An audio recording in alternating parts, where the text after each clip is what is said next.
Doctor Babasaheb Ambedkar शिक्षण संस्था संचलित किसन जयराम निकम विद्यालय दाभाडी या शाळेचा फेब्रुवारी-मार्च 2026 मधील एसएससी परीक्षेचा निकाल 91.66% लागला असून विद्यालयाने यंदाही उज्ज्वल यशाची परंपरा कायम राखली आहे। विद्यालयातील गुणवंत विद्यार्थ्यांनी उल्लेखनीय यश संपादन केले।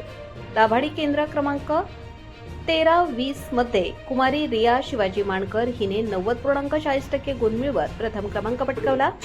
कुमारी हर्षदा नंदू मुठेकर हिने 83.40% गुणांसह द्वितीय क्रमांक मिळवला। तसेच कुमार तेजस सचिन मानकर व कुमारी खुशाली भरत मानकर यांनी प्रत्येकी 78.80% गुण मिळवत संयुक्तपणे तृतीय क्रमांक मिळवला। या यशाबद्दल सर्व यशस्वी विद्यार्थी व त्यांच्या पालकांचे संस्थेचे संस्थापक अध्यक्ष ॲडव्होकेट LK निकम, नानासाहेब, संस्थेचे अध्यक्ष शशीभाऊ लक्ष्मण निकम तसेच सर्व पदाधिकारी यांनी अभिनंदन केले। विद्यालयाचे मुख्याध्यापक, सर्व शिक्षक व शिक्षकेतर कर्मचाऱ्यांनीही विद्यार्थ्यांचे कौतुक करत त्यांच्या पुढील शैक्षणिक वाटचालीस शुभेच्छा दिल्या आहेत।